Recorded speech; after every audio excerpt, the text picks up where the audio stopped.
Yeah, that is the oldest question of Socrates. Who am I? Yeah. It's the question.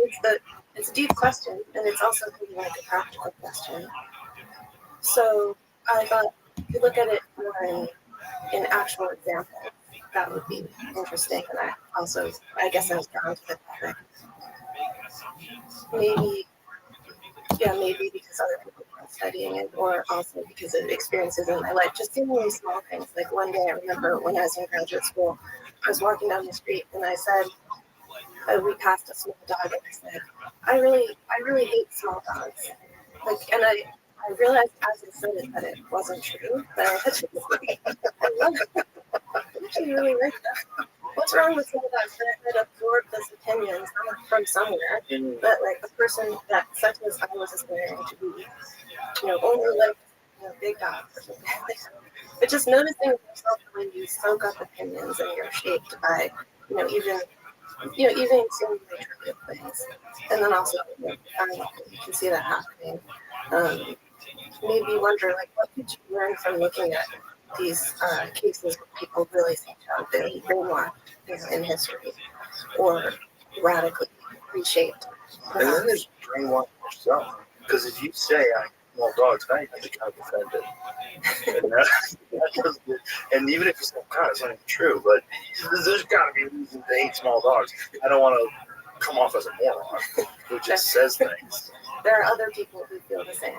Yeah. It turns out, I mean, either you end up doubling down on that opinion because you don't want to feel silly to yourself. I mean, I think sometimes we're just a series of adopted opinions that we adhere to, and I guess being in graduate school also made me feel that way because you're rapidly learning and absorbing a new vocabulary, learning things you should say, learning things you shouldn't say, ways you should express yourself and ways you shouldn't. That seemed very like a deeply shaping process, and I was interested in how did social sciences, like, was there science of this process of shaping, or so they sometimes call it canalizing, or making a canal of behavior so that people would end up wanting to do what it was that socially necessary for them to do.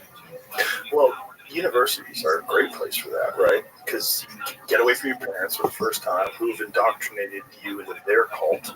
Like you were born in the cult of your parents, and then you leave, and they're like, "Let me get away from these crazy people," Yeah. and now I'm gonna become a whatever.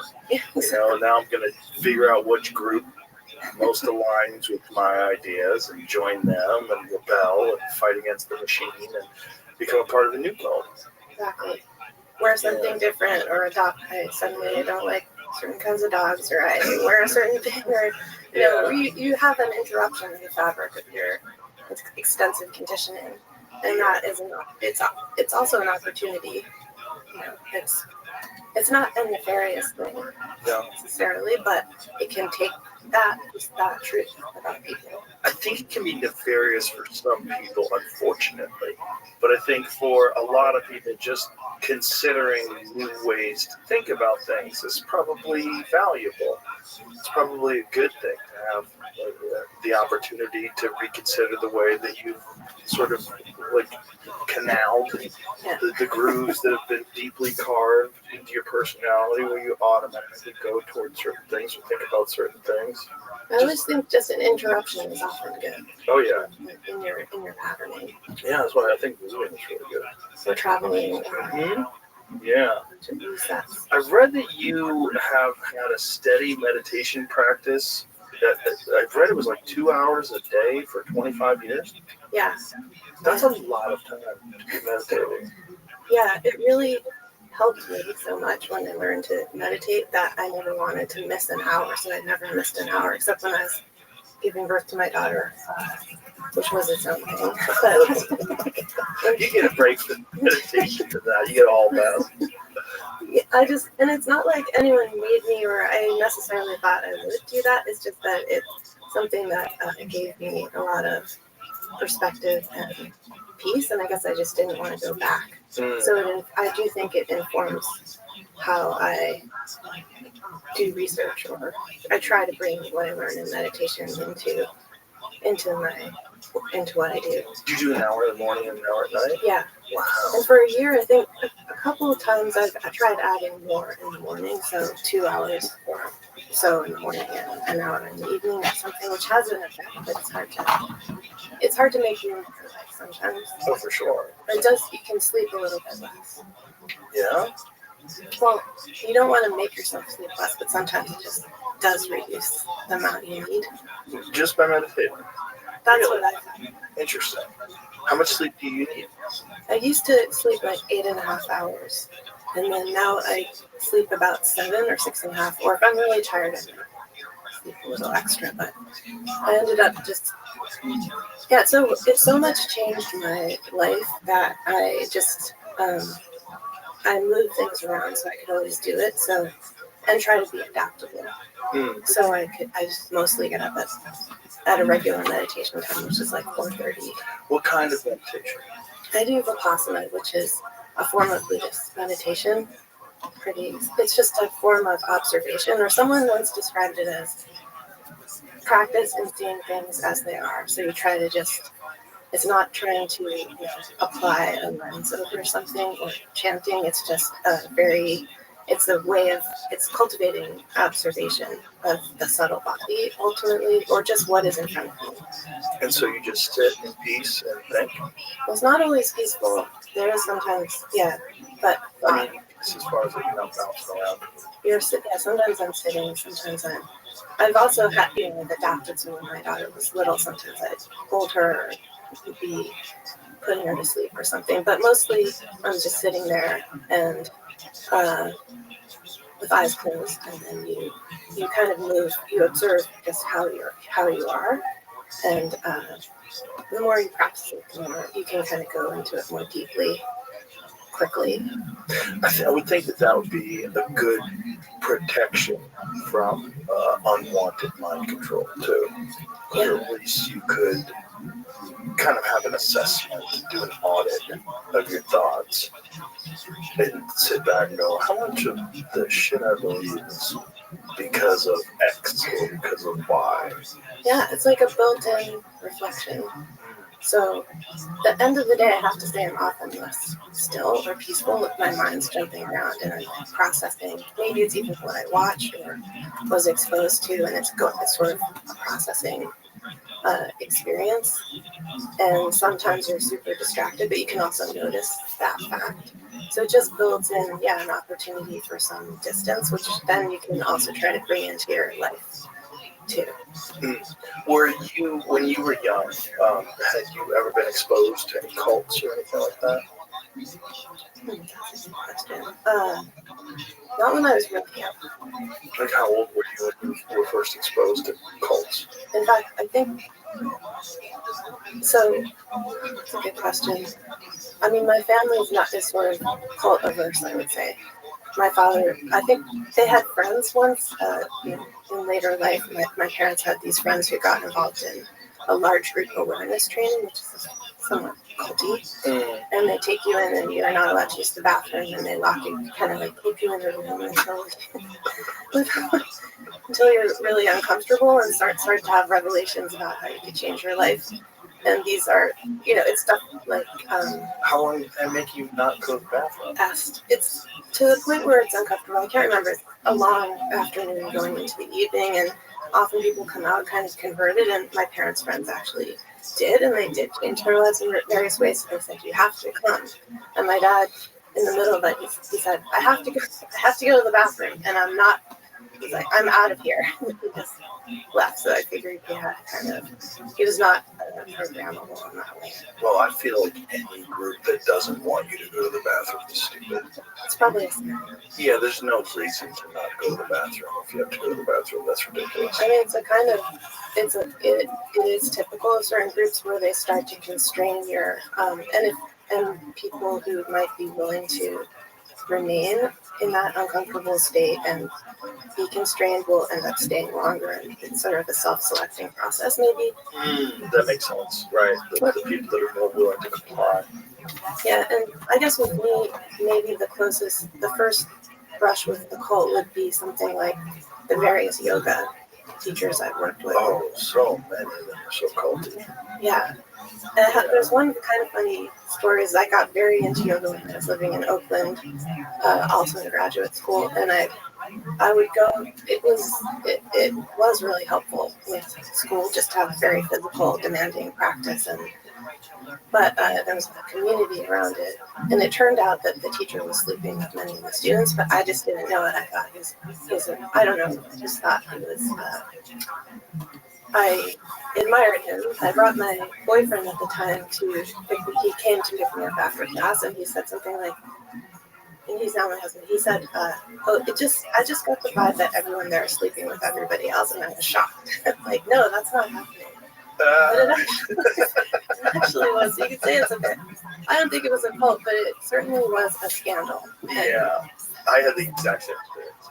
The first time I started taking yoga, there was a guy who was a yoga teacher who I have always been very wary of controlling people and those kind of environments, and that this guy was like, there's something inauthentic about his spirituality that greased me the wrong way. I was like, yuck. Like, just the way he would chant and the things he would say. There was just too much ego involved, and I found he was banging all students. So I was like, of course he is. I knew it. Because my wife welcomed me in the door of the class. That was the first time I went. I was like, I really like the stretching. It's like really great. I really like yoga itself as a practice. But I mean, the problem is these people that are, and it's kind of the problem with everything. Like, when one person is in control, and one person is the person who gets to lead the class, and then they get praise heaped upon them by the students, and then they start to think that they deserve it, and then they don't have a lot of self-reflection, and they're not very objective, and then they sort of revel in it and enjoy it, and the next thing you know, they're taking advantage of it. And so, it's very helpful to have that defense radar of a certain kind. Also, sometimes I think these prominent teachers, they have had some sort of, I don't want to say enlightenment experience, but some sort of breakthrough, something that felt profound to them, because many people do. We now know that these experiences are incredibly common, and yet, so they take that as a kind of license. Well, now I must be enlightened, or what I have to take the mantle, my people are awaiting this, or they sort of then justify things they wouldn't otherwise. spiritual narcissism. Yeah, it can actually engender that because of, and I think this has been described too. Spiritual narcissism is a good phrase, though. It's legit. Yeah, you see a lot of it. There's a lot of it in the psychedelic community, a lot of it in the meditation community, a lot of it in the yoga community. They just start thinking that they're better than people that don't do it. Yeah, it feels very special. If you have a special experience, it's really dangerous. It becomes very dangerous afterwards to not have it feed your ego. And even if you had a profound breakdown of the ego when you were in a psychedelic state. It is fascinating to me, though, that you can tell the difference for the most part, if you're really paying attention, between someone who's authentically expressing their real thoughts versus someone who's saying things that they think if they say these things, they will get praise or they will get attention, or you will think that they're profound. We know bullshit. Humans know. There's like a smell to it, a feel to it, if you're paying attention. Yeah. But for whatever reason, it's just like some people have big ears, some people have small ears. Some people just are not that good at picking up on that stuff for whatever reason. Life experience, they have been burned enough times, like whatever it is. And, that's where cults get started. And I'm fascinated by cults. I've always been fascinated by them because I've watched how many documentaries on cults. In the beginning, it looked so fun. That's the problem. Do you ever see the documentary Wild Wild Country, the Netflix series? Yes. It's amazing, right? In the beginning, you're like, they look like they're having a great time. Yeah. They're all dancing together and playing drums and having a party and eating together and like a sense of community. Yeah.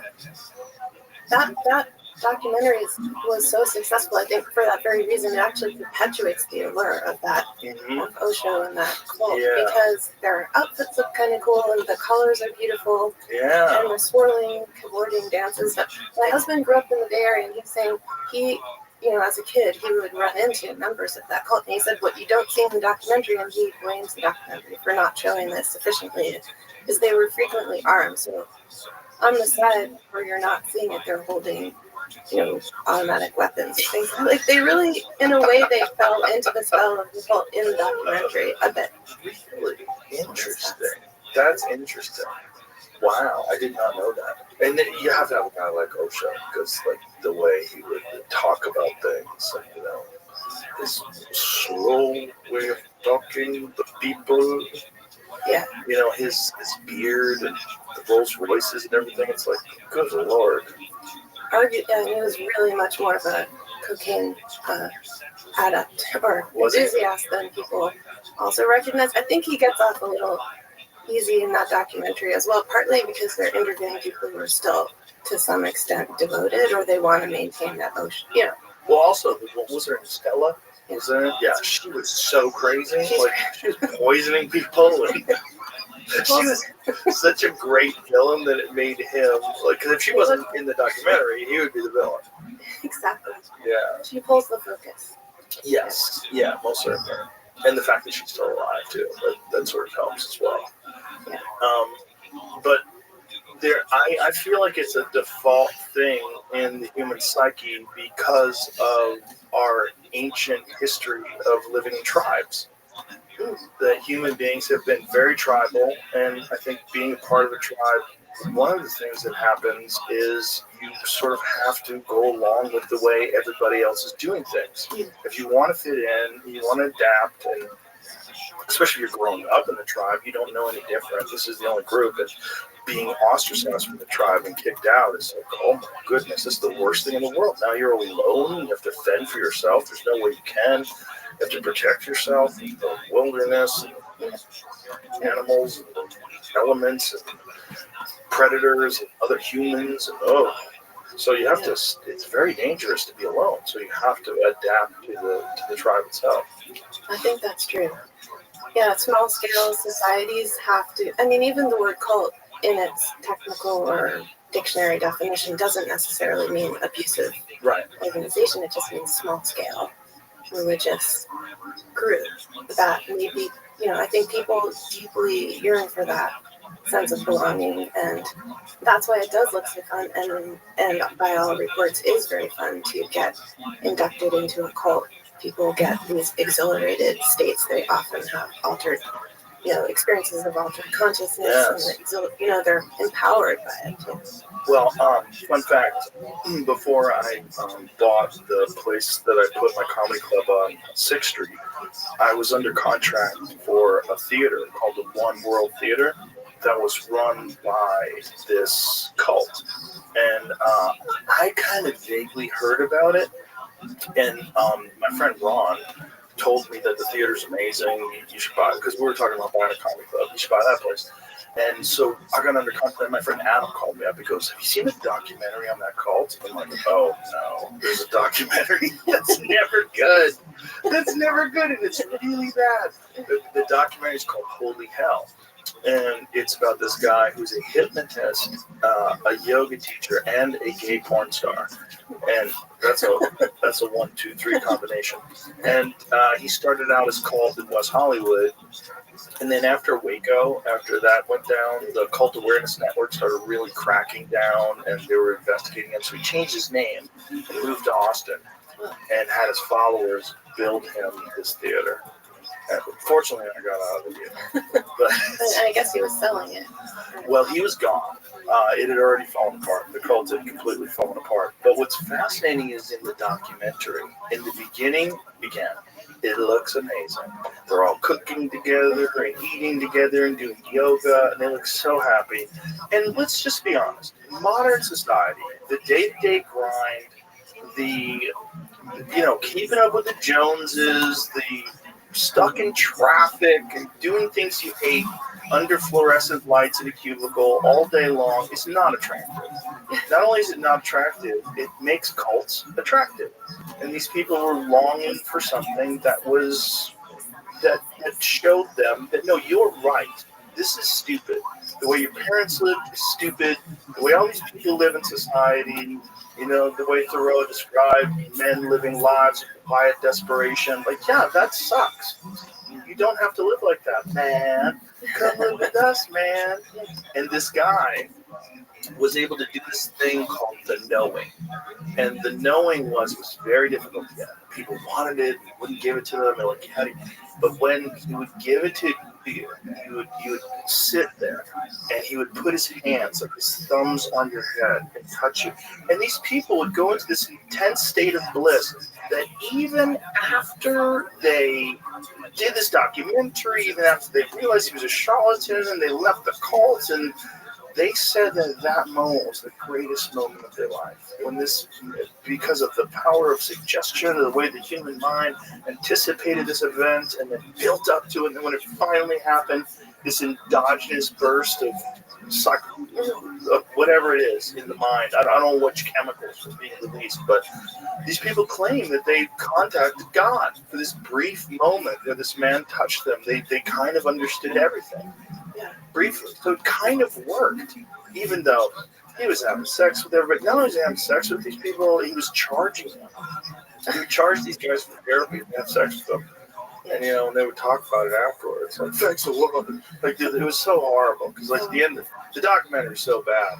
At the end of the documentary, it's like, I gotta get out of this deal. Like, there's not enough sage in the world to burn off the bad juju that happened in this joint. That's true. Yeah, so it just felt like, horrible. Yeah, the life cycle of the cult has that, what you just described, and sometimes accelerated, but sometimes it plays out slower over time. But a lot of times people are very confused on leaving, if they're taken out as maybe even children rescued by FBI from abusive groups, or people who manage to escape abusive cults. They still have trouble evaluating their positive experiences because the positive is so good, right? And disentangling it, and you feel that you need to delegitimize that too.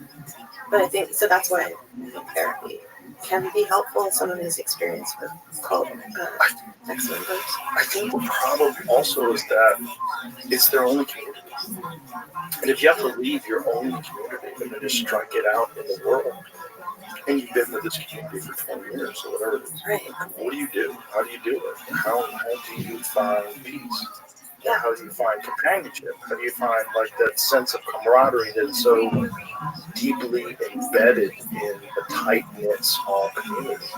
And a lot of times when you come out, if it was 18 or 20 years or a large portion of your middle life, maybe you went in as a young person, you come out and you don't know you don't know how to operate things, you don't have the right, you're not comfortable with new technologies. I think that it's really a terrible experience for a lot of people, and they still grapple with it many years later, readjusting to society, because the critique they had originally, which was profound, as you were saying, not wanting to live a life of quiet desperation, that's still there, right? Critique, but it just wasn't answered. I always say, like, someone come up with a really good cult, I'll join. Come up with one that, like, you answer all the questions, but you don't try to control me, and you're just nice. Isn't there a cult where someone's not trying to have sex with everybody and not trying to steal all your money? Isn't it possible to do that? Just to, like, get together a group of like-minded individuals, and I guess that would be more of a commune. But even that, there's always some generally male leader who ruins everything. It does seem to be, I think, there seems to be in the 70s so many cults and back to the land groups, and some of the back to land stories are also, have many cautionary sides to them in many of the aspects of cults. What is the back to the land? So just people leaving the city, heading out to the country, and starting like an intentional community, I guess, would be what you're Right. what you're describing with the idea that we're going to collectively raise our children, sell hammocks, or make our own jam, or you could say even monasteries maybe aspire to this. Yeah. Kind of religious organizations also have that intentional quality, and so I've done some research into some of these because you wouldn't consider them cults necessarily, but they can end up having some of those qualities, such as sexual, just the demand that people have sex with each other, which tends to just create a lot of chaotic circumstances. Why do you think it always involves that? Why does it always go that way? I don't know. I mean, it's very interesting because I even read Norman Kahn's classic History of Millennialism, which are a lot of groups from the Middle Ages, and afterwards that the Christian sects where they would break off, and including things like the Children's Crusade and others, and they often would end up with a kind of free love, even though they're very devout and extreme and sort of devoted to giving up their worldly possessions. There was sometimes this component of this kind of sexual freedom that would end up having destructive outcomes. Do you think that is just because of just genetics, just the encoded desire to spread your seed, because life is very fragile, and especially in tribal life, when you're going back to the hunter-gatherer days, people didn't live very long. It was very difficult to, like, have you ever read John Marco Allegros, any of his work? He wrote The Sacred Mushroom and the Cross, which is a fascinating book about the Dead Sea Scrolls. And he's got a very controversial perspective on Christianity. And his perspective was, and this guy was an ordained minister who was agnostic, because he was an ordained minister, but then we started studying theology, started seeing all these parallels to all these various religions. And he was like, well, clearly, like, it's not one religion has it right. There's something in all these things, but it's not like I am a Catholic and that's it, or I'm a Muslim and that's it. He was like, there's something here that exists throughout all of them, this constant thread. So he gets hired to be one of the people that deciphers the Dead Sea Scrolls. So the Dead Sea Scrolls, which is, parchment, which is, animal skins, they have to do, the whole story behind it? They found them in these clay clay pots in Qumran and these caves, and it turns out to be like some of the oldest works of the Bible. Well, he deciphers it for 14 years, and after 14 years, his conclusion is that the entire religion was based on fertility rituals and the consumption of psychedelic mushrooms, and that all of this had been sort of hidden in parables and stories, but he maintains that the root of it all was all about these people and these cults of fertility rituals and consuming psychedelic mushrooms. And he even he traced the word Christ back to, and it's very controversial for Christians, your hackles up. I'm not saying I agree with this, but he traced the word Christ back to an ancient Sumerian word, which meant a mushroom covered in God's semen. The idea was that when it rained, it was God fertilizing the earth, and that these mushrooms would like instantaneously rise. Like, they would go to bed in the morning, the mushrooms would be there where they weren't there before. They would consume these mushrooms and have these intense psychedelic experiences. And then they tried to hide this stuff from the Romans. And so they hid it in parables and they hid it in stories. This is what his belief was. Well, it kind of reminds me of what you're describing, which I haven't read, but I think it reminds me a little of Aldous Huxley's idea of the perennial philosophy, which is that there's, if you study across religions, you can find certain traits and properties that all share, and he wrote a whole book describing what that was. Then his last book that he wrote before he died was called The Island, and it was sketching out what he believed would be just what you described, a non-abusive, a place where small-scale community where humans could flourish, and it wouldn't involve, including it would avoid sexual abuse And one of the features I always remember from this, which maybe relates to what you're saying, is that he said there would be trained parrots on all the trees, and every 15 minutes or so they would say attention, which would remind people to pay attention. In other words, to break that tendency we all have to succumb to, loops of conditioning and things like that. Because I think, yeah, as you're saying, fertility is a natural part of human life and often worshipped. With how much worshipped, and also it's so deeply ingrained because it was so important at the beginning, because you literally could go extinct. It was very difficult to survive. We're so much weaker than everything else around us. We're so fragile. Life is, and infant mortality was so high. It was so difficult to raise a child to adulthood that you had to have as many of them as possible just to ensure that the survival of your tribe. And I think, unfortunately, this is what gets distorted in all of these groups. And this is where things go sideways, because then you involve emotions, and you involve ego and dominance hierarchies. And it seems like even if Huxley's idea was great, and you had an island and everything was going well, it'd be good for like one generation, and then the kids of the next generation would grow up, and one would decide, no, I got a fucking better idea than this. And then someone would go straight Jim Jones. They would start growing some plant that was an amphetamine, and they'd start getting wacky. Human beings being human beings. Yes. I mean, also, there's an interesting paradox or tension in ecstasy itself. I mean, there's religious ecstasy and there's sexual ecstasy. And I think sometimes they get mixed up, like the wires can get crossed, so that can lead to someone maybe initially, I don't know, these groups, just the tendency they can have to go towards sexual abuse. Why do you think that during the 1970s there was a big upswing in these cults?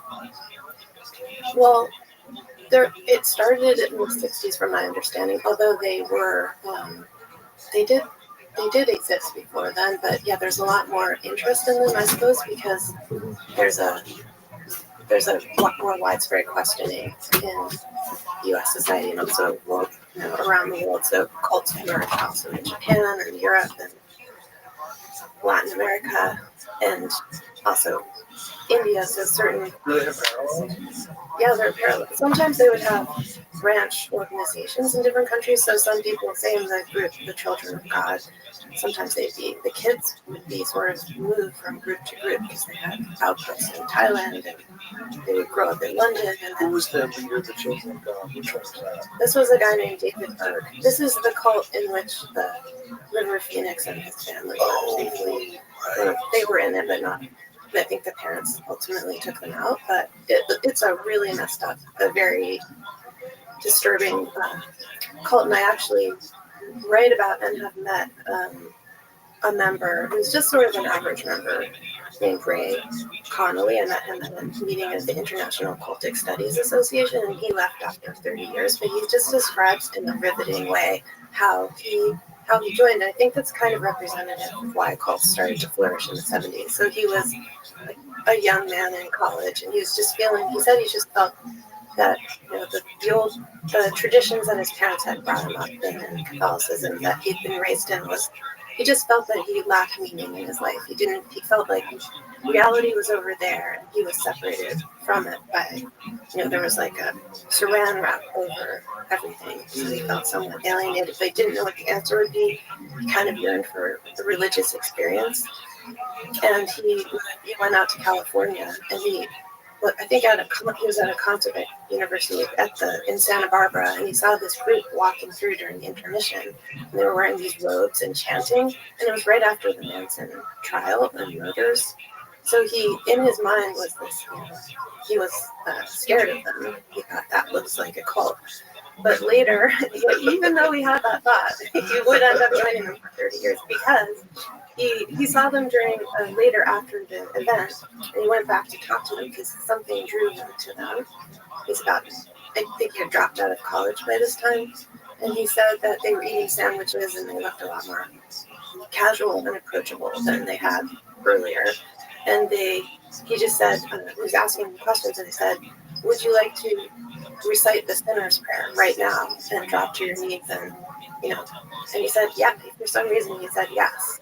What is the sinner's prayer? It's just it's a verse that actually is not from the Bible, but often would be used as a recruiting tool. And it did result in this sort of out-of-body experience. He recited it, and he said he stood up and he felt changed by this.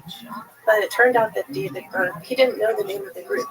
And they said, why don't you join us? And in other words, he kept taking small steps towards it, and pretty soon he found himself on the bus with this group. They still didn't know the name of it, and they were all testifying about how they had, been converted.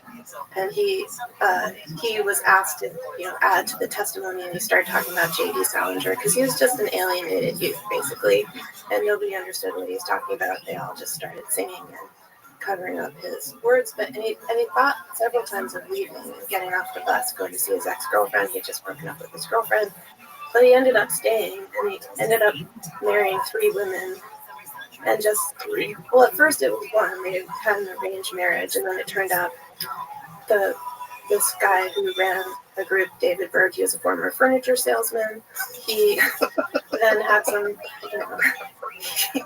He believed that he got these messages direct from the Almighty. The messages told him that he needed to ramp up his recruiting by having women do this practice called flirty fishing, where they would go out and basically seduce men into the cult.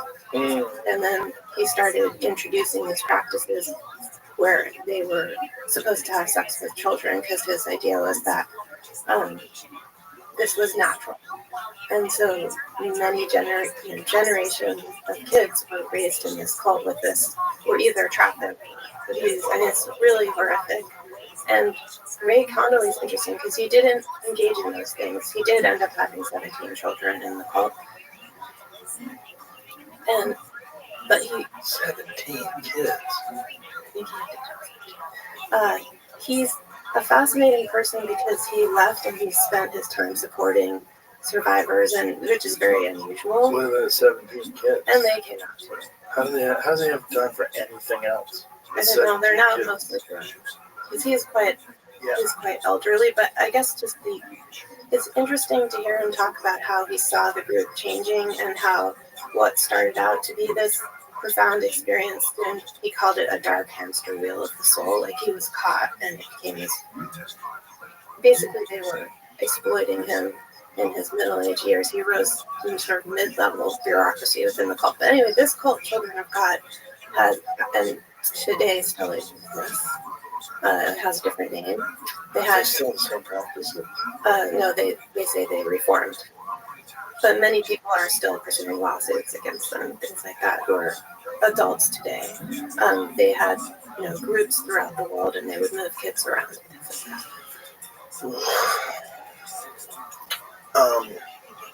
The Manson one is a fascinating one, right? Because I know that you have studied Jolly West and the whole MK Ultra program, what they were experimenting with psychedelic drugs and cults, mind control. What is your perspective on why Jolly West was involved? Why were they involved? What do you think was the initial motivation to sort of pursue mind control studies, the federal government? I think the initial motivation was a kind of national internal emergency, national security emergency that emerged right after World War II, actually at the beginning of the Korean War, when U.S. Pilots were coming back, were shown confessing to having flown drone warfare missions over China, and then many POWs were coming back and seem to have been converted to communism or have been concerningly affected by something that was seen as brainwashing. So many of the soldiers coming back seem to have been brainwashed or have collaborated to some degree, and they were held as prisoners. And then there were 21 U.S. POWs who elected to stay in China, and this really was a disturbing they all had a chance to choose when they were in the UN camps after they'd been held prisoner for 4 years or so. And 21 of them decided that they'd like to try their lot in China. And so this caused this kind of collective, this caused a crisis of, did the communists possess a super weapon of some kind that no other war, there's even a famous article that says something in history, that there was some capacity that this ideological system had, the communists had, that was somehow rendering Americans powerless against it. So this was kind of the crisis of mind control, and MK Ultra was an attempt to basically reverse engineer what this was. So Jolly West was one of the first people. He was in charge of studying the brainwashed pilots initially, and that's how he. What year was this? That was in '52. But he also, before that, he was involved in he had been trained to some degree with, he was trained by Harold Wolff, who was at Cornell. He had done his residency at Cornell with Dr. Harold Wolff, who's a world neurologist, a world expert in migraine and basically the type of pain that comes from migraine. So you could say he was an expert in the pain, fear, the pain cycle. And he had CIA connections from even before MK Ultra was started. So what did they determine the Chinese were doing? So they determined, West wrote a paper in 1957, and the part that was published in a journal called Sociometry described, he described it as DDD, or debility, dependency, and dread. And he said basically these camps were systematically inducing a state of debility, which was that soldiers were starved and basically worn down. They were deprived of medical care. This is also in the historical record. Something I studied extensively is that, men were marched, and for example, the Tiger Death March north of the Yalu River from the war, where they'd been captured, and by the time they got there, they'd often lost half their body weight. They had been bombed by their own forces at night, and sometimes, they had to pour the blood out of their boots every morning just to keep going and not be, anyone who stopped would be shot. So by the time they got to the camps, they were really worn down. And a missionary who passed them on a train at that time wrote or described in an oral history that he didn't recognize them as Americans, that they were the most bedraggled. It was just they were in a terrible state. And so debility was the first thing West described when he was extracting what happened. Dependency was, later there's a layer added in which the POWs were dependent for all if they were going to survive, they required, the camp leaders would provide it, so they've been very dependent, and they also engaged in very formal Maoist thought reform with the men as a kind of experiment. And the third part was dread, which was just the idea that you could be killed at any time, or perhaps your family could be, because they threatened. Maoist thought reform? Yeah, in the POW camps, once the Chinese took over from the Koreans running the camps, because they decided, I think it was almost a formal experiment, at least that's how it looks to me. I don't think West wrote about this, but in my own research on the camps, it transpires that they wanted to see, because Mao believed that thought reform would work on anybody, not just on Chinese people, not just on Chinese peasants.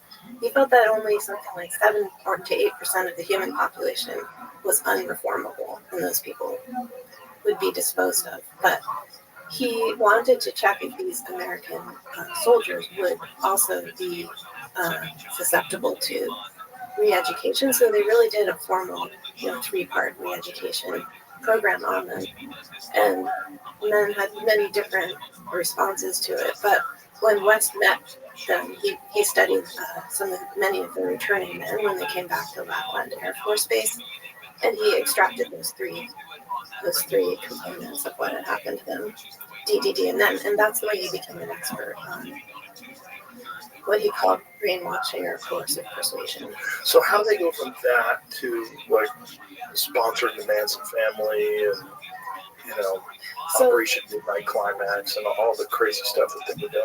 Yeah, it may seem like a leap, but Sort of. It's sort of a leap, but sort of not. I think that MK Ultra was founded around in direct response to this crisis of the POWs, and in addition to reverse engineering what had happened to them, they also wanted to turn it into a weapon and continue certain programs in interrogation procedures and making them more effective. So MK Ultra just had a wide reach, and it was pretty free reign. It was a free reign program, and the historian Alfred McCoy says it was modeled on the Los Alamos in a way, a kind of Manhattan Project for the mind. So just as the atom had been disassembled and transformed into this new world had emerged from that program, that intensive exertion of scientific acumen. The same thing could be done with the mind. The mind could be sort of pulled apart, and human consciousness and functioning could be understood. People could be broken down and rebuilt. Were they trying to optimize the use of the mind to their advantage? Like, what was the end goal that they were trying to do with it? A couple of things. I think one idea was it potentially could be a weapon. One goal. Another, so it could be used on an enemy, perhaps even a city. So that's one reason they were researching LSD. It had certain properties that made it could be easily dispensed to an entire population through the water supplies. They wanted to know what exactly are the properties of LSD. People didn't really know at the time. So there was an offensive part of it. There's also a defensive part. So U.S. military needed to be trained to resist whatever this was. Once they understood it, they developed the SEER training, and Wes was involved in that as well. And then the third thing was maybe a broader curiosity about, which would lead you to be able to interrogate people better, and perhaps also to, just really understand. I think there was also kind of a curiosity about what would happen. I think because they had so much power to experiment in a way without any oversight. And it wasn't until 1963 that the Inspector General of the CIA himself said, "This is unethical," and we've done it. Basically put a stop to it. But it really was 63. Yeah. But it went on. I mean, the Harvard LSD studies, one of those. Actually, I don't know which ones exactly. There are some that were earlier. What were the ones that made Ted Kaczynski? Okay, that's earlier. Was that earlier than 63? Yeah. And that's Henry Murray.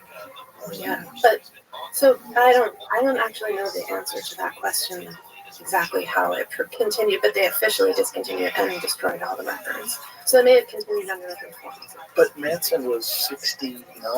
Yeah, so Manson is after that. So they didn't discontinue. They kept doing things. Well, West kept working. Yeah. It's ironic because it seems like they were kind of a cult. Because the amount of power, the amount of unchecked power and influence that Jolly West had and MK Ultra in general had, and all the people that were working on this, you have this power, the fact that you are working in complete secrecy, you are the puppeteer, you're controlling all these people, and then this idea that have you read Chaos? Yeah. What did you think about that? I thought it was great research. Amazing. Yeah, Amazing. It's a really good book. And just so stunning. I'd never considered that before. I thought Manson was a crazy guy and he got together with a bunch of crazy people and he ran a cult. No suspicion that the government was involved in orchestrating the entire thing. They may not have been. I don't think Tom O'Neill thinks that he made an absolute link. He just you do get West in the same room, potentially. You get West visiting Manson in jail. I don't remember that. Yeah, West visited Manson in jail. West, he believes, at least Tom O'Neill does, supplied him with LSD, and then every time Manson would get arrested, he would get released. This is true, but this wasn't West necessarily. This was Roger Smith, who was West. He was an associate of West, and West was head of the methamphetamine research project or something like, which was, and so West did. So West got funding to do his hippie lab, or his psycho lab or psyche lab in 68, 67, and 68 during his sabbatical in the Bay Area, and it wasn't obviously funded by this. If it was funded by the CIA, it was clandestine, but there are many notes that Tom Neal also writes about. So both of us have gone to the West papers over many, many years, and I think you can put West at the Haight-Ashbury Free Medical Clinic, where he had an office, and where Manson would go for medical treatment, and he would take his girls in to be treated.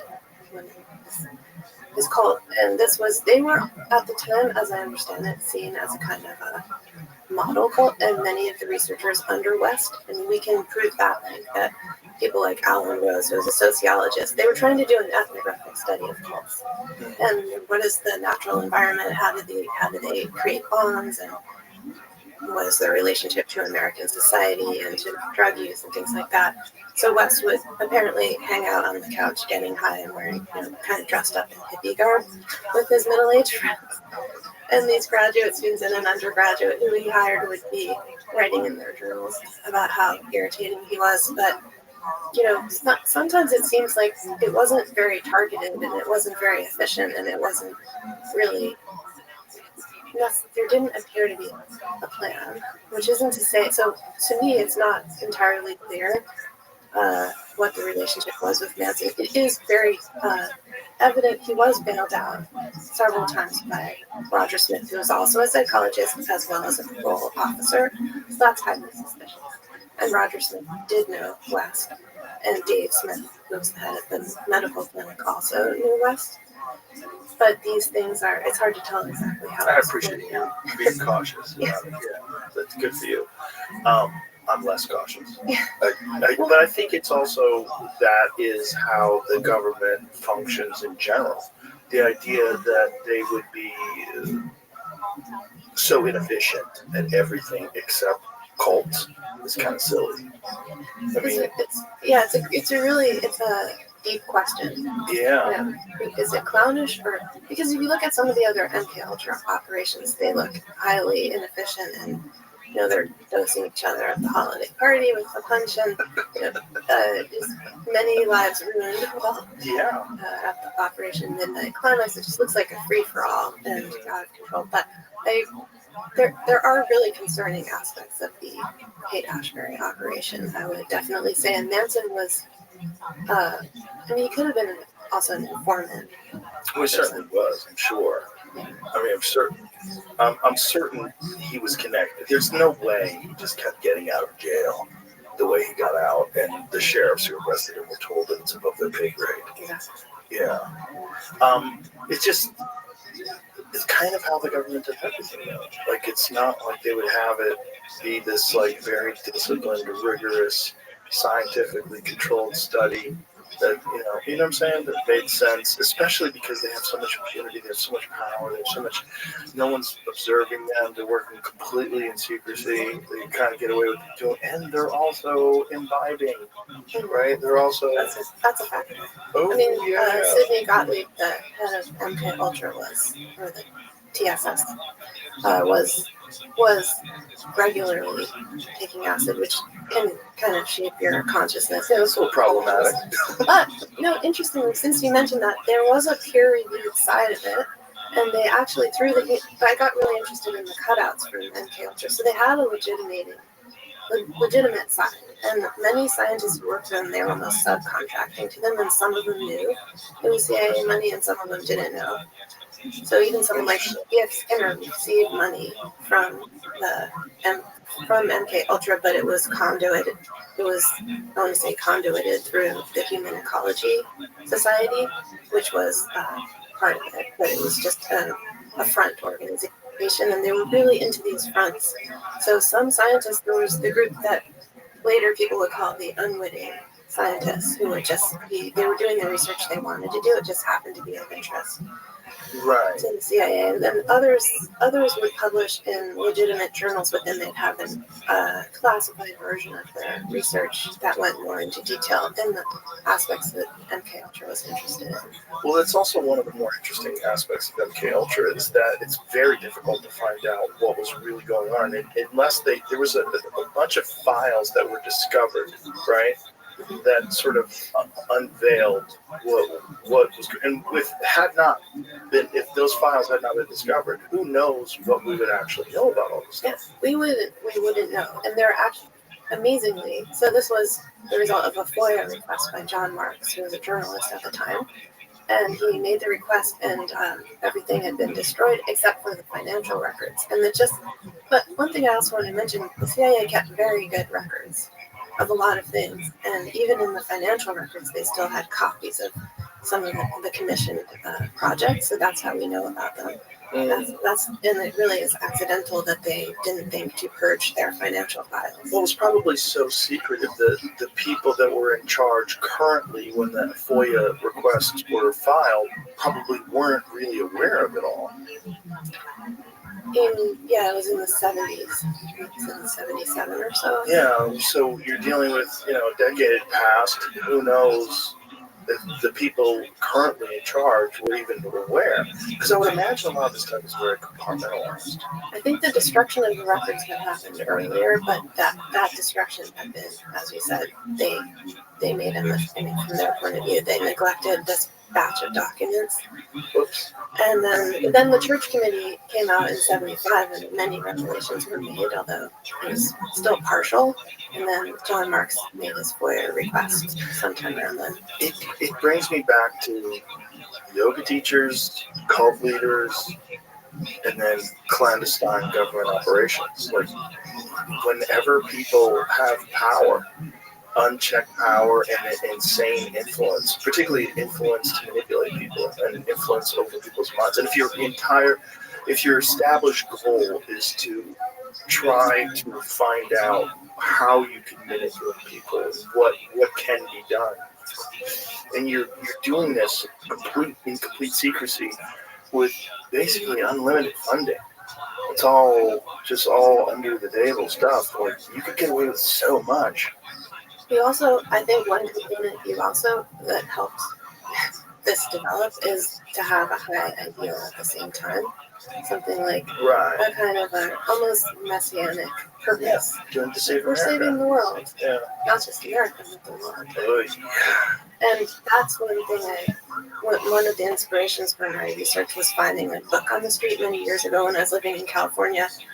And I love to find a good, just an accidental inspiration, which was this book called The Captive Mind, that somebody had left out by Czesław Miłosz, who was a Polish poet, and he had grown up in Warsaw and come of age in Warsaw and seen the city that he lived in, just deteriorate into he said it was an experience no human being would ever want to live through if you were lucky enough to live through, just watching the city destroyed and people shipped off to Auschwitz and all these things. But he said that and like social life completely deteriorating before him, and then afterwards the Soviet troops came in, and even though he watched as his friends kind of had to remake themselves in order to survive, in order to be artists, and so if you're a poet, you don't just go along, you have to actually start to think differently. And at first they would sort of pay lip service to it, or make it, on the surface they would pretend to agree and then secretly have their own writing. But after a while they would start to internalize and he called it the new faith, the kind of this doctrinaire ideology. And that's what he ended up himself defecting, because he couldn't do that. He said it's an operation you perform on yourself. So I just think one important factor is this true belief, this sense, and out of that can come the justification for a number of violations. Well, I think that's a through line through the entire CIA itself. Yeah. Yeah, I mean, that could justify so many different secret operations all over the world. If you're there to protect American interests, and America is essentially the guiding light of the world. You need to save the world. So, you want to make an omelet? You got to crack some eggs. Yeah, that's the kind of logic, and that's a very typical logic. The means are justified by the ends. I was fascinated also in Charlie West's connection to Jack Ruby. Right. He visited Jack Ruby after Jack Ruby had shot Lee Harvey Oswald, and all of a sudden Jack Ruby goes crazy. Yeah, he was never coherent again after meeting. This happened to several shocking number of people.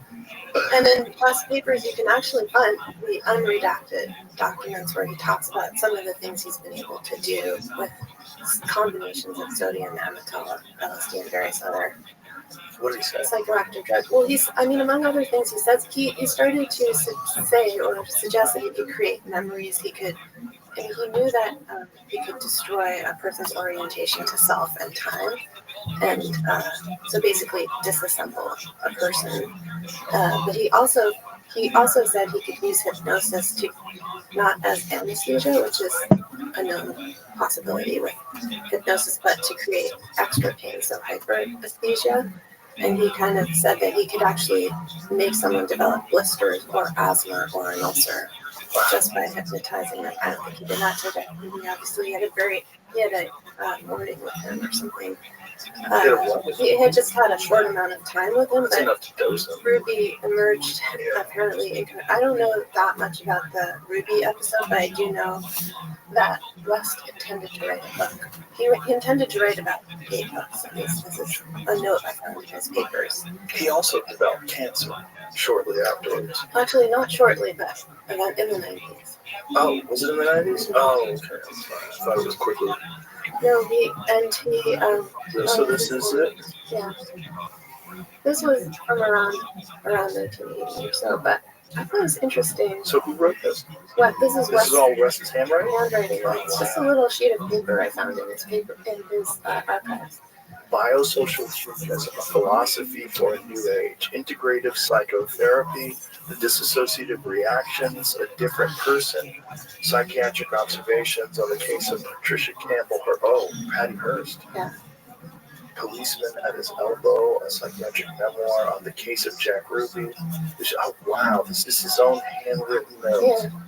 And these are the order in which he intended to write them. He always you find a lot of correspondence in his papers where he's writing to agents he wants to write a book, and he even testified in the Patty Hearst trial because he was the primary expert witness trying to make the case that she'd been mind controlled and Stockholm syndrome.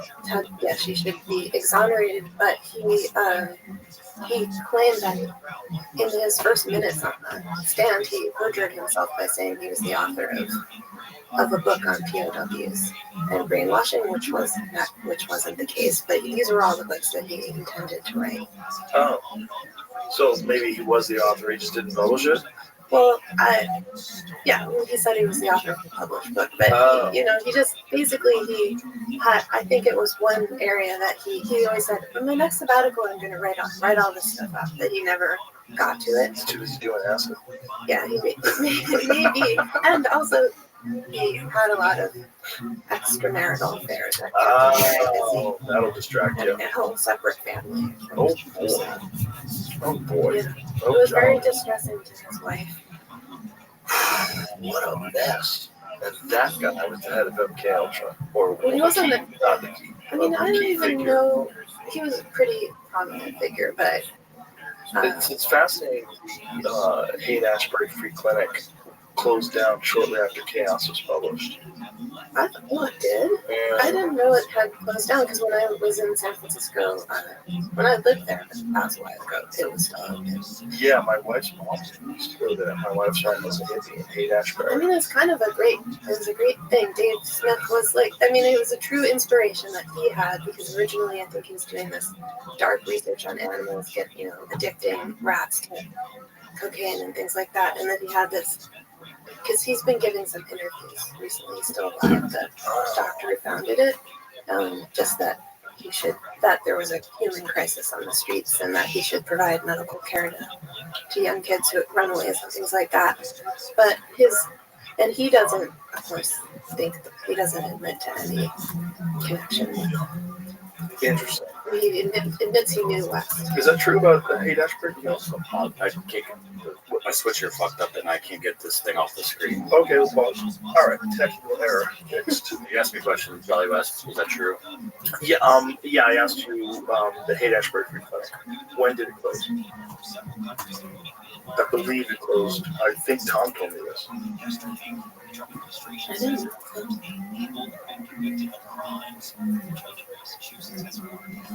Yeah, I believe it. I think Tom's exposing the fact that the CIA 2019 July. So that's right afterwards. Yeah. There's the article. Haight-Ashbury Free Clinic closes its doors after more than 50 years. And how many gallons of acid did you guys give out? You fucking freaks. Just the fact that the CIA was secretly running a free clinic, Well, I don't think they. police had offices inside of it. I'm sure they were doing legitimate work as well. Yeah, I don't know myself, but I know Tom's working on a sequel. Yeah. Where he's trying to shore up these connections and get to the bottom of it. So, You know Tom's whole story, how he got started with this book? He was supposed to write an article. yeah, it started as One article. It's supposed to be an article about the anniversary of the Manson murders. And then he starts digging into it, and he finds all these inconsistencies and all this corruption, all this weird stuff that keeps going. And then they're like, "Hey, you missed the deadline." And he gets a book deal, and he misses the deadline, and it's like that was released on June 25th, and it closed like a week later. 2 weeks later. amazing.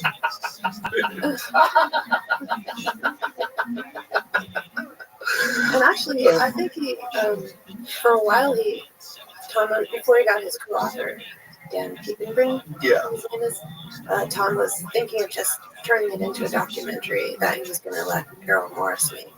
Well, they did do a recent documentary on Netflix, but it was only 90 minutes. Yeah, this was going to be a longer series Yeah. originally, but then I think he redoubled his efforts to write the book, which worked out well. Yeah, he explains. But I mean, could you imagine you're researching something for 20 years and he's got just boxes and boxes of files? Like, how do you put it all together into a coherent book that can be consumed? I relate to that because I'm kind of in the same situation. Are you? In the sense that I've been researching this for 20 years, not the exact topic, but this broad question and I finally, 5 years ago, I thought, I want to put together what I've learned about this topic, brainwashing, in a broad way. So West is part of it. He's probably the main figure who brings together many of the chapters, but God, I he's wish not. he was alive.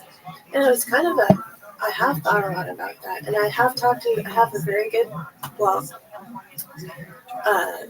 I have a colleague or a friend who's a psychiatrist who was at UCLA training as a resident when West first got his job there, heading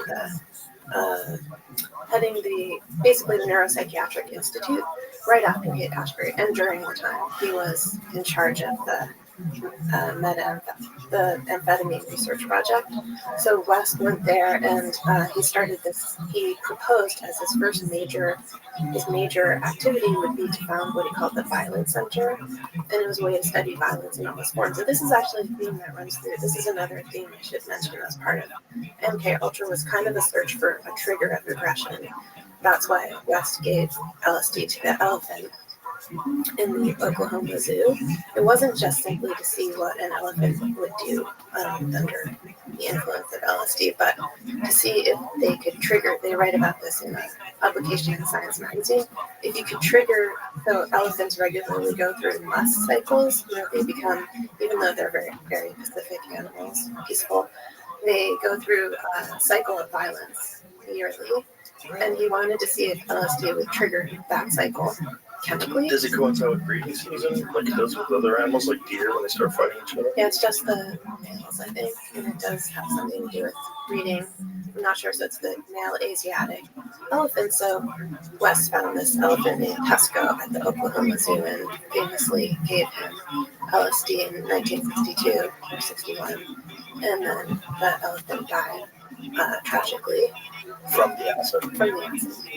Because nobody, it was just, maybe that's what elephants do, or the dose was too big or something like that. It certainly didn't have the effect that he wanted, but if you actually read the scientific publication, it's curiously all about this question of whether you could trigger a massive, could you trigger violence, almost like a push button? Could you find a chemical trigger for violence or aggression? And you see that running through a lot of West's other work with MK Ultra, and also with psychosurgery and some other developments that I wrote about. But so by the time he gets to the Neuropsychiatric Institute, he's very interested in violence, and he has this major plan. And to come back to my friend Dr. Cooper's, he was a young resident training at UCLA at the time West proposed this violence center. And among the things he wanted to do was track teenagers who he thought would be potentially violent. He had racial categories that he thought were especially worth tracking. He had this whole program. And so a student movement and a movement at the university developed to shut down the violence center before it even opened. And anyway, Terry Coopers was a leader of that resistance, of that student. Welcome. And they ended up, how are you, Carl? It never was. Hello. Can you hear me? Carl. Carl, can you hear me, big dog? Yo, dog, how are you?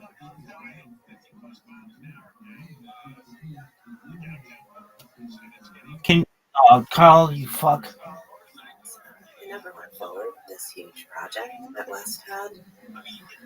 But Coopers at some point said that if you met Jolly West, you would like him. He was very genial. He had the name Jolly for a reason. And so I found that confusing. Like, how do I think about this? If you just read about him and the things he did, he seems like a character or a cartoon or a very evil man. And no doubt he destroyed, I think what he did was ethically indefensible. But how do you reconcile that, or how do you even think about the fact that he also was incredibly esteemed in his profession? His portrait stood in the Neuropsychiatric Institute for many years. He was, and people actually liked him. People said he was likable. He had this kind of charisma to him. Well, I guess you kind of have to have some of that just to be able to run something like that. And also, if you wanted to manipulate people, what better way than to be affable, kind of jolly and friendly? It's true. And I think he had a strong dose of narcissism too, because a reporter who worked with him named Shana Alexander, she said she has these funny descriptions of him during the time of the Patty Hearst trial, where she says he was handing out his own papers to anybody who walked by, like he was giving out like a hen giving out eggs. She was just saying that he's very expansive. He would get out of his limousine. He had a personal driver, and which was pretty high level for an academic. And he's just very kind of like a big man. And he was also physically very large. Thought very highly of himself. Yeah. Well, delusions of grandeur. You're pulling the strings on so many different people, manipulating them. And then you're also working in complete secrecy with the government in a high-level position that's manipulating minds. He was I think especially when he was young, he had a gift for this. He could understand how to manipulate people really well. He had insight into the processes that were, that's why Sidney Gottlieb said, we've been looking for somebody like you, and it seems that our dreams have been answered. This famous letter he writes under a pseudonym, but he says, I don't know how you sort of fit all of the categories we've been looking for. Oh boy.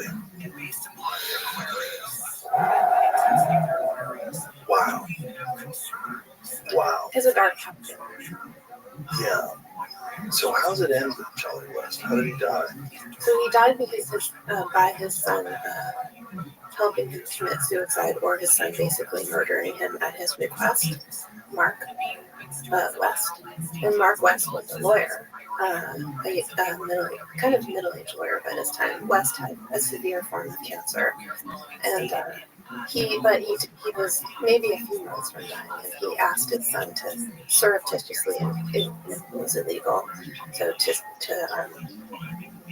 to basically poison him, and he wrote the prescription himself. West did. Why didn't he take it himself? I don't know. I think there was a really twisted relationship with his son because his son committed suicide not too many years afterwards, and his son wrote a whole book about this, about helping both his parents commit suicide, and his mother wasn't even that sick, but she, a year or two after her husband, Kay West, also committed suicide with the help of her son. Oh God! And he went on this big press tour, and he said it was this greatest gift he could have ever given his parents, and then he committed suicide. So it was very, very sad.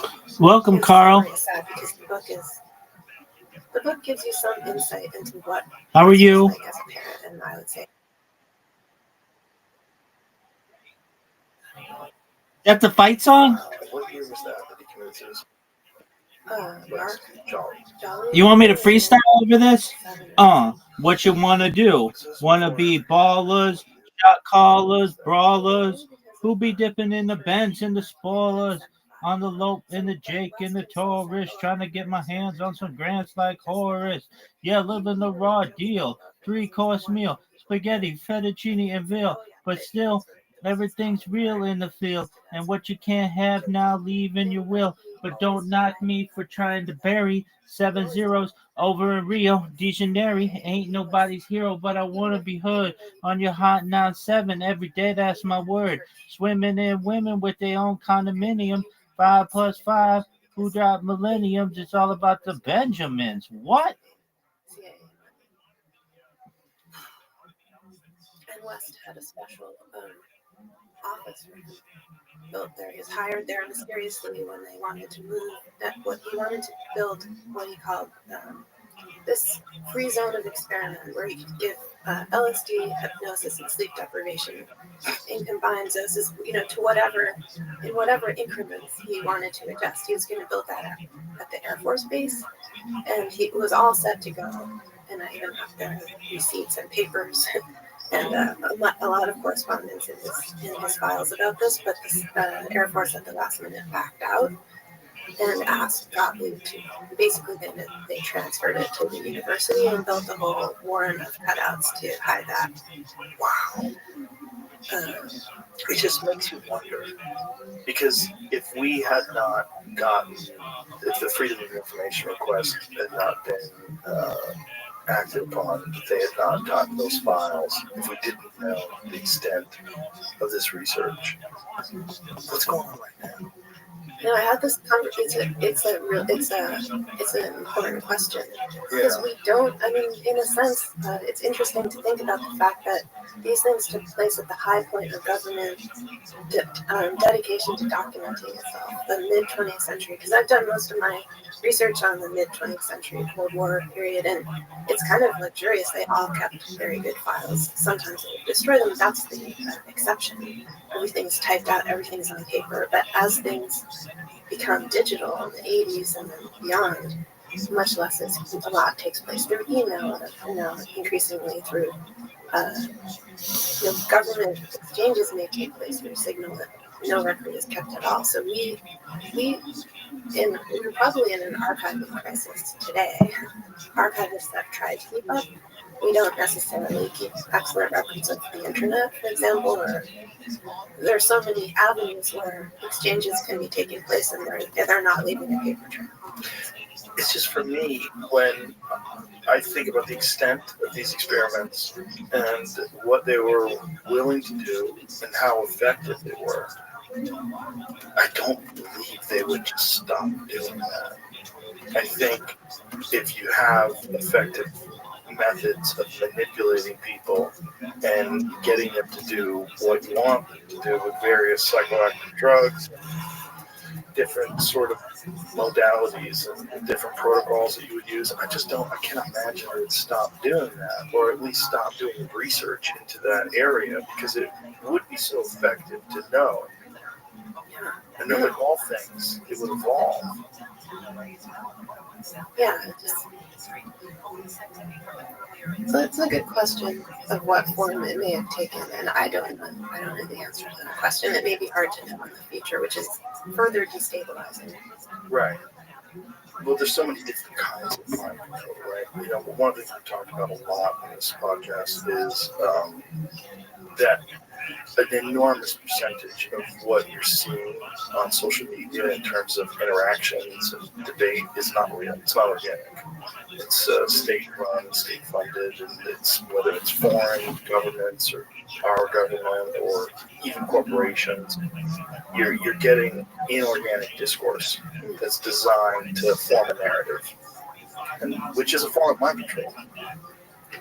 Yeah, I mean, I think even at a basic level, it's known and studies have shown that we respond as if it were organic and real. And, you know, even when somebody likes a post of yours, the response is the same as like in-person interaction. So I think at the root there's a kind of way that on an emotional level, it's not just manipulation of ideas, but there's a kind of emotional engineering that's built into the platforms and doesn't even demand, at first government involvement. It's, of course, DARPA was involved in the development of the internet and things like pattern recognition, but the government has funded many studies, but really with what I got interested in social media and how I connected with the episodes of brainwashing from earlier in Mind Control is that it operates, it creates states of emotional contagion that aren't really about convincing people of a different way to think, but more about how you feel about what you think, which is something people describe in cults too. It's not that it changed my thoughts, it's that it changed my feelings about my thoughts.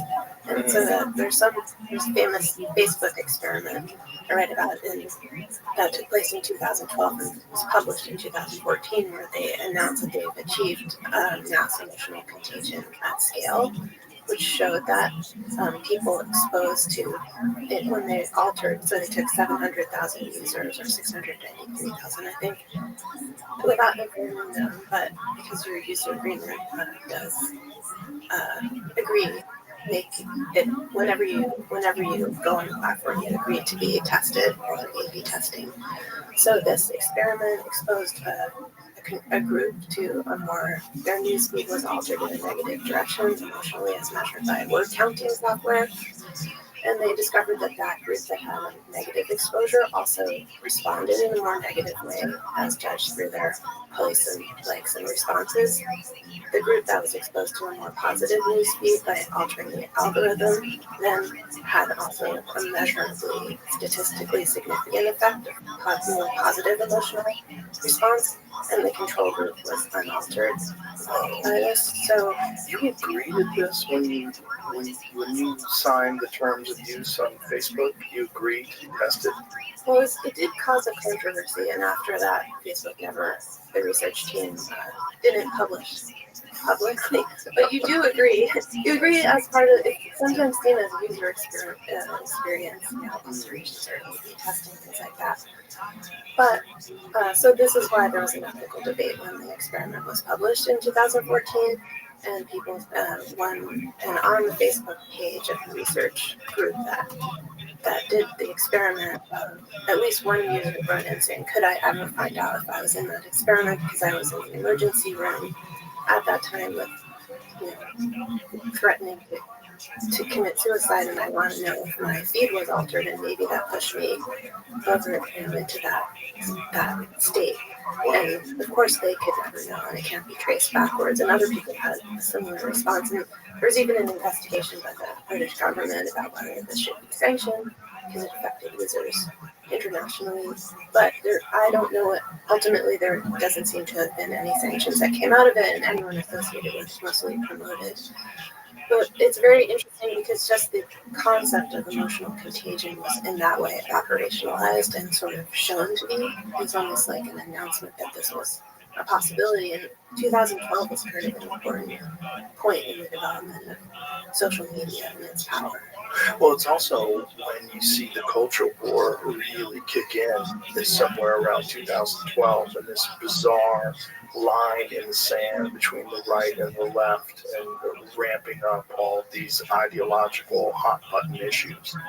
Yeah, and I think I'm not. I can't speak to the exact studies, but there was a whole slew of recent studies trying to show that social media could alter political, it could increase polarization, but it actually didn't. It didn't turn out to be as salient as expected. That effect, but it's actually what I conclude is that it's actually at the level of emotions that social media operates in. Sort of prodding people into more extreme states and maximizing for engagement by stirring people's emotions, and that has fed into the increasing polarization. Like that's the after effect of it. Or the end goal. It's so sinister. Are you aware of Robert Epstein's work? No. Robert Epstein is a guy that started studying search engine curation, and he found through his, what is this organization called, Jamie? So Robert Epstein, he found that through Google curating their search results, just by doing that, you could completely convert people who were independent, who were sitting on the fence. So by, like, say if you Googled, let's just go back to 2016, you Googled Hillary Clinton, you would see, like, is Hillary Clinton a criminal? You would find Donald Trump criminal, the Donald Trump criminal crime. You wouldn't find things on Hillary Clinton. You had to keep digging and digging and digging. If you wanted to find positive things on Hillary Clinton, you could find them quite easily. If you wanted to find positive things on Donald Trump, you wouldn't find anything. And it was on purpose. They were doing this. And that through this, they could statistically change votes to the tune of 20, 30%. And then with fence sitters or people that were not sure, you could really shift them. And I think at one point in time said, in some issues, you could shift them as much as 90% towards where you wanted them to go. Just terrifying.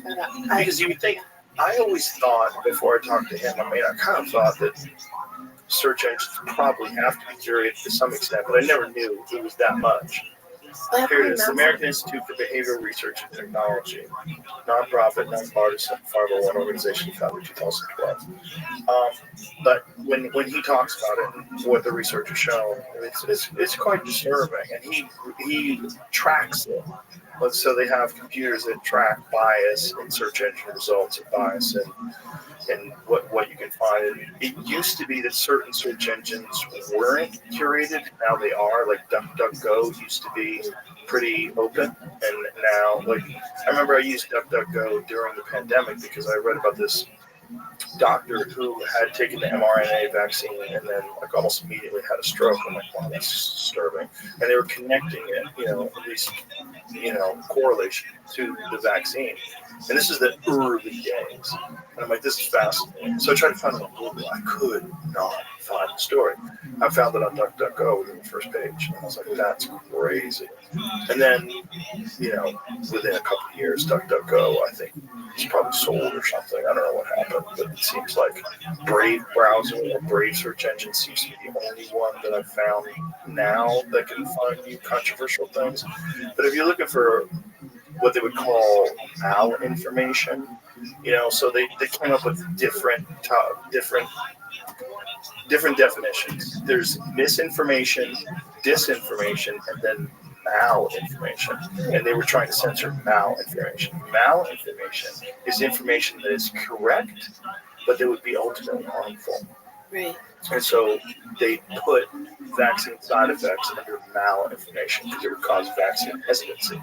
Well, that makes sense because I think it goes back to what I see in a lot of research on the social sciences, that this question of how do you maximize the public good, and I think public health is based on that. So the idea is that it may create harms in certain ways for individuals, maybe not to to know certain things, but this is for a greater good, which would be, in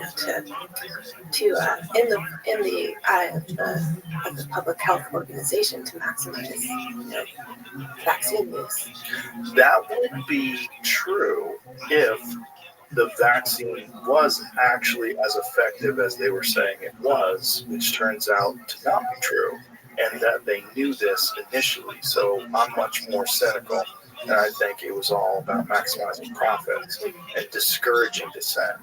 And in that sense, the COVID crisis was a fascinating study, and I don't think it was. I don't think they let it go by. I think they probably were very carefully studying people's reactions to pressure, social media campaigns, like what is it like when people are ostracized from groups? Was it like when people were dissenting from the proposed narrative? Yeah, I do think the COVID crisis was one that we haven't fully assessed and that had huge effects on our country. I think it's going to take decades for people to parse out what was actually true and what was manipulated, what was fact, and what were the actual. What was the motivation behind all of it? Yeah, and even part of the crisis, maybe it's a key iteration in the larger unfolding of this question of what happens when information becomes so much radically more available. Just in my lifetime, and as a grown-up person, it used to be that you had to have certain credentials, you had to go to certain places and to access papers, or you could get in, but you had to know where you wanted to go and why you wanted to do that. But just with the democratization of knowledge that the internet brings about, that you can, and also people uploading archives and papers and government materials to the public availability, I do think it's a crisis not a crisis, but it's both an opportunity and it's destabilized so much about our world, and in some way that's part of what happened with COVID is it undermines expertise. Yes, it also exposed gatekeeping of information, and whether or not the information itself is actually being curated for other needs other than public health and safety, whether it's being curated in order to maximize profits, in order to encourage a narrative, in order to get people to comply. It's got to be curated for something. Yeah. Yeah, I want to go back to what you were talking about with methamphetamine studies, because I'm not aware of those. So what did they do with methamphetamine? Well, just as in Haight-Ashbury, there was the hippie period where LSD was the drug of choice. There was this kind of turn, which is also seen in maybe a shift from, to Altamont, when hippies started. Altamont music concert, from Rolling Stones, when Was that when the Hells Angels? Yeah. It went from Woodstock, which was the sort of peace and love ethos when hippies were still mostly taking LSD and that was the drug of choice. There was a shift towards the end of the 60s, early 70s to speed and interest in amphetamine products. And that was, so this changed the tenor of Haight-Ashbury too, because people were, it had social effects. People were more aggressive and unhappy. So anyway, West was funded by, I think it was the NIH that funded him, or the NIMH, National Institute of Mental Health, I believe, funded the Amphetamine Research Project, or ARP, and West was the head of it. He was, by that time, working at UCLA, so he wasn't on site, and perhaps he was one of those figureheads, but he definitely had many people under him, including personnel at the Haight-Ashbury Free Clinic, and including some ethnographers, such as Alan Rose, who went on site with the Manson family before they committed the murders, and he was actually sleeping with many of the women. Oh boy! And he was a social scientist, but he got entranced, I gather. Anyway, this was not in the reports, but you can find in West Papers the funding documents for this project. And it was a sprawling project. So they just basically wanted to find out about the course of addiction, how people responded to amphetamine and amphetamine-like drugs. and whether they remained addicts after a certain amount of time, how it affected their social relations. It was sort of this inquiry, and it had an ethnographic component and sociological and many other chemical they were interested in. So they had is basically a team of researchers. So did they distribute methamphetamines? Not to my knowledge. So how did they study its They use? studied existing addicts. So they would just ask them questions or sort of go. How would they get them? How would they get them? So actually the free clinic was a place where a lot of people you could meet addicts because they come in for treatment and also just hanging out. And also that West had this apartment that he rented. It was on Frederick Street where he called it his hippie crash pad. That's the one I was mentioning earlier. And that continued into the years of the amphetamine research project.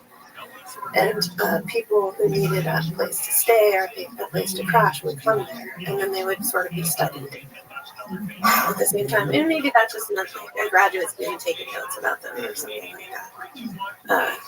But they would follow, and they would try to, I think, my understanding is they would follow them over a couple of years and see if they got better and what were the factors in this, if they spiraled or various things. But I'm not sure they published that much. I haven't explored that.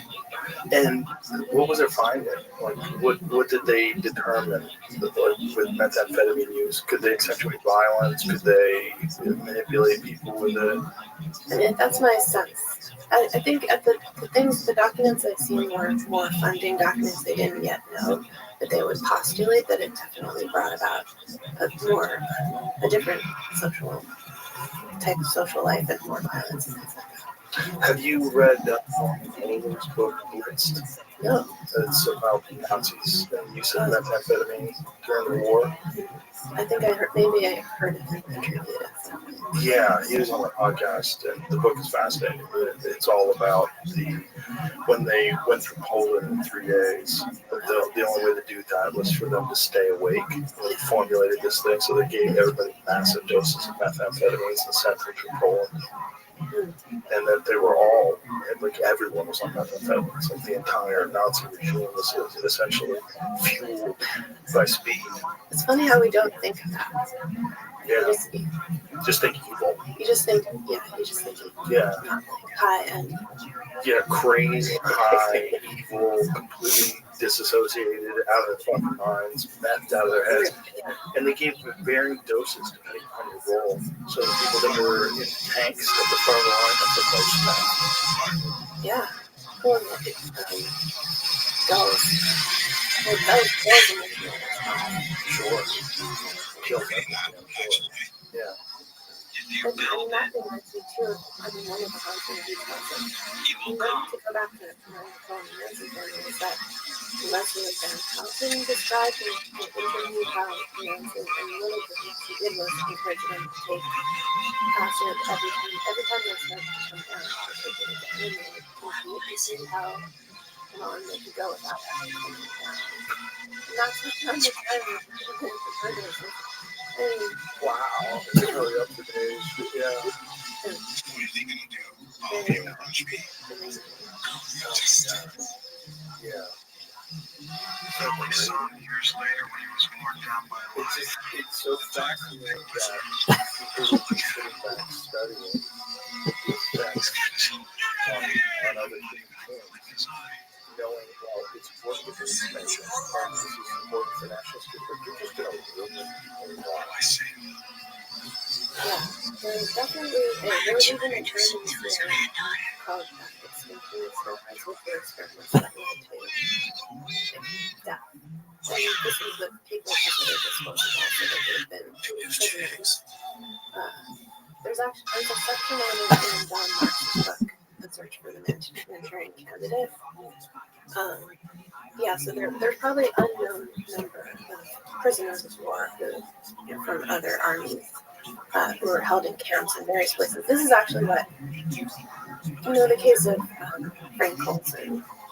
Which one's that? So Frank Olson was a chemist with the army. He was an army chemist, but he was involved he was dosed by MK Ultra personnel, secretly dosed and given LSD, and then he apparently the story they told was that he had trouble metabolizing it and he went crazy and they had to take him to New York to a hotel room. This is a subject of osmosis stuff in England. Was taken to a hotel room in New York City, and then 2 days later, he was out there. And his son Eric and some family that they ultimately received an apology from jail for Sorry. Whoops. the one thing that Frank Olson was doing, he was a chemist and he was devising weapons, chemical weapons and adjectives that were used by MK Ultra, or not. I think it was a little before MK Ultra, so something like Operation Bluebird or some of these earlier programs that pre-existed, and he was flying around seeing these extinction experiments. So basically, the idea that Seymour Hersh and Errol Morris put forward in the documentary, and that Eric Olson has spent his life trying to prove, is that his father was having ethical doubts and was actually wanting to leave, and he was too much. It was too much of a risk that he would reveal what he had seen, so that he was probably thrown out the window. Oh,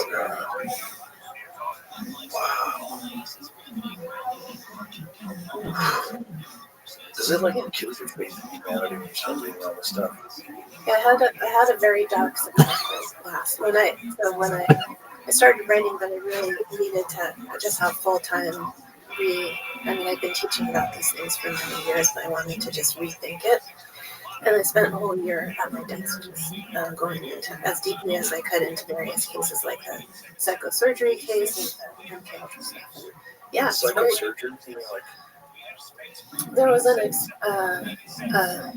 recipient of psychosurgery, Leonard Kyle, whose case I went really explored. I talk about in the book, but he was given this experimental brain implant that would have led to remote control and potentially the suppression or creation of violent states in Kyle, because he was. What was the implant? It was basically a ring of electrodes that were implanted in his amygdala, and it was. Did he know that they were doing it? He did. He basically this was it was a temporary implant initially. He went to the hospital because he was having marital difficulties. So he was a very talented, brilliant engineer. At the age of 35, he had been self-educated, and he ended up being hired by major defense firms of the day and Polaroid Corporation as well. He invented some of the most technical parts of the reviewing apparatus of the instant cameras, the line that they came out with in the 60s. So he's this brilliant, self-taught man who lived in Massachusetts, and he had issues in his marriage. And he and his wife were seeing a therapist. They ultimately referred him to Mass General, where he saw 2 doctors, and one of them was connected to West, and ultimately went to work for West, one of the doctors at Mass General, whose name was Frank Irvin, and he is a psychiatrist. And Irvin recommended this experimental treatment, which he said was necessary because he felt that Leonard Kyle had uncontrolled violence, and this has never been proven. And he had been in a traffic accident and had a head injury, and he had marital disputes of various kinds. But at any rate, his wife said domestic violence. It wasn't violence, but there's actually a question about whether he had ever actually. He had thrown object or things, but he had a really bad temper, and so this was connected to the accident. This was getting worse after his accident. He was very stressed, and so they saw a therapist together. And his wife said if he didn't seek treatment at the hospital, that she would divorce him. This is the story that his family has told me, and that's been documented also by the doctors in some of their published pieces. And they were interested in this theory of psychosocial violence, the creation of violence. And so they had been working on animal experiments previously, and and then they started a series of human, just attempting this new treatment where they would place an implant in the amygdala, which was seen as the seat of violent aggression, and stimulate it in different places across the amygdala and find out which place would suppress violence and which might cause other effects. How did they implant this? Did they have to open a skull? Yeah, they had something called a stereotactic device, which locked the skull in place, and they were the inventors of this. Actually, the surgeon was named Dr. Mark, and Dr. Irvin was the psychiatrist. Actually, I provided an image. I haven't yet. Yeah, there's other stuff too. You're welcome to. So anyway, that's an image of a patient, not necessarily Leonard, but that's at Mass General, and those are the two physicians, the two researchers, Mark and Irvin. And so this is an example of one of the implants in the early days. They were also collaborating with Jose Delgado, who's famous for implanting what he called a stimoceiver in the brain of a bull and stopping the bull from charging. And they collaborated with Delgado, who's a professor. So it looks like in that image, can you go back to that, please? The image looks like they opened up the top of his head, and there's something on top of his head, these wires. Yeah, so sometimes the wires would run out lower than that. It depends on the patient, and it was very invasive, let's just say. It looks very invasive. But they used this device that would lock the head in place, and they were very, for the time, they were very well respected. And being in the forefront of this kind of surgical psychosurgery, which was surgery for behavioral management, which was very controversial, and subsequently many ethics panels were convened about whether it should be outlawed. But Leonard Kyle went to Mass General, and they were actually in the process of getting funding to create what they called a violence unit in the hospital, where they would do these treatments more regularly. So the interesting part about it is whether Kyle consented or not to a permanent implant. And so how would he do it if he wasn't? If he didn't consent? So first he did agree. In order to save his marriage, he said, I'll have the temporary implant, which was they put in this device, they have the wires running out, and they stimulate different parts of it, and they would say, when we stimulate this node, Kyle would say something like, now I feel bliss. And then they stimulate another node, and then he would say, oh, I feel like I'm floating. And then he would feel terrible and feel very nervous. And, he'd have different reactions to the stimulation. There was something like 14 points. And this is extensively documented in published papers and in their book, Violence in the Brain. So Kyle, when they found the point that gave him bliss, they gave him the consent form. And he signed it while he was in an altered state. He agreed to continue the operation and to have a permanent implant in his brain. So they ended up, not an implant, but they seared away that portion of they seared part of the amygdala to make a permanent change and supposedly make him less violent. But in the end, it just disabled him cognitively, and he began to have delusions that he was being pursued by doctors from MIT and Harvard and Stanford. Some of that was where his doctors were from, but he started to say that he was in a science fiction novel. He might be in a novel, and it turned out that the resident in charge of him at Mass General was Michael Crichton, and Michael Crichton was writing a novel about him. What?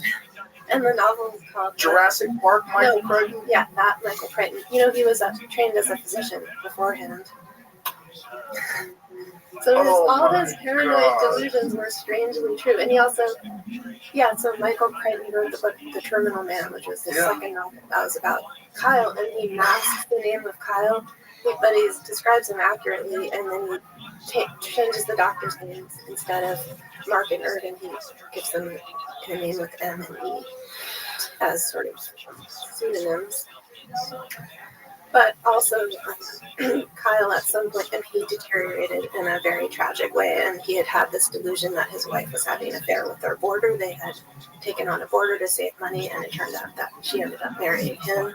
She divorced Leonard, Kyle, and So the delusion was correct. that was another correct delusion. It doesn't sound like he's got any delusions. Well, he was, except that he said, we're writing a novel about him. He definitely wasn't Christ. and his doctors were, actually pursuing him for these experimental treatments. And then he went to the emergency room several times because he said my brain was burning, and he was really, it's very, very tragic what happened to him. And he said, I am the inventor of several patents, and I am a brilliant engineer. And the doctor was like, who is this crazy person? And then they discovered he did have many patents to his name, and all of that was also true. The problem was that he could no longer function, and he completely deteriorated. His mother ended up suing hospital and the university, and that lasted for 10 months. And finally, First playoff game. it took a long time. Bases loaded. They were I'm just sitting there like, oh man. exonerated. But the question was, did he consent? Yeah. The question was, did he consent? And also, was this a true treatment or was it an This is good. It would be bad if he just fucked up experimental treatment? In other words, was it because he's justified? going to get to a point where his size and athleticism is going to catch up. Right? Trust me, it's going to catch They up. had It was done exhausting it meeting other kids to who one like other. there's a ton of Around other the kids same out there time, like there that. was really You young know, women. he's facing competition now, which is good, but they're not, he can get by with The just young being a women bigger, was faster, the one to receive smarter the kid. receiver, And which I just meant want that they could somebody be in that another you're room. shot. He can be rocket scientist. So it's gonna catch up with something. He Like, didn't have to be adversity's good. I don't want to have no The fucking stim receiver was zero like hits, that. no hits, no So runs. this, This is good. The radio Dallas waves States so was a confident. trigger. Yeah, In radio. the long Oh, game, boy. this is So good. this is very See, dark, that's and a they deep had word to me. not If he's just dominating, that's not really baseball. Like he needs to face this adversity. This was in Right? She's literally. Why Oh is my it god. This was another very tragic story. And she was a young woman who was subject to fits of violence, which were documented. And she had loved to play the guitar. She was otherwise lovely and great. 19-year-old woman. What's poppin', fam? Monday, May There's 19th. traumatic brain injuries. Yeah, they were interested What's going on, guys? because they were interested in I can't hear you. evolution of the Sorry, brain. man. And I should have they stopped. ended This up was at finding 2 that a.m. Park Be with sick. who they That'd were, be cool. was the It's first shooter, 9:38 the first mass a.m. shooter from And Texas. it's getting toasty in LA. It's getting toasty in Austin. They were Record called in on more that personal. committee. I leave. I'm gonna slip my Well, dick in this the is door. I got it. another It's hot. dispute, but I know. that's what I'll be fine. Your boy doesn't always get thrown out of But all any the games, they but when I were involved in do, this I make it count. first they were asked. No, I never. But anyway, the case of I can't believe this is a thing. I never.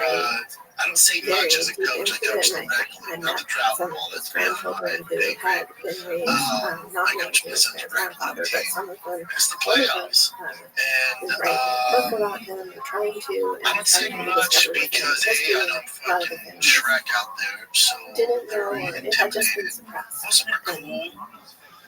yeah, We've had this it's before. kind of an amazing story in the It was sense an that issue. it was also this This techno thrown the sort other of manager on the team. techno-psychological vision that One of our people's earlier games of the behavior. Because playoffs. psychosurgery He's is just a defined weird dude. as Just a weird dude. a surgical And then alteration of this brain game to had a high correct level or of shit. change So we behavior. started And to get several of these are actually 6 in prison runs. systems. Some kid in legit home run. And First MAMH whatever. in 1974 And so there's a shot lot him going on, down, but but they he was said at definitely that siding point, with the other team. The other team was court really released chummy that he with him, couldn't, like he buddy, could buddy. never, This is they don't weird. have a count We of worked in how the same many people calls. were Again, I don't actually say anything. I'm not trying to but there were be several types of any sort of factor in the game. One ever cause any issues. I'm just really there for my son and the team. That's it. It's very rare. I can know everybody. Need the other coaches. I know everybody. Everything's all good. What did the And then my son, he slid into home. Clearly safe. The thing that this full set MMA also, if you look up patterns in the brain,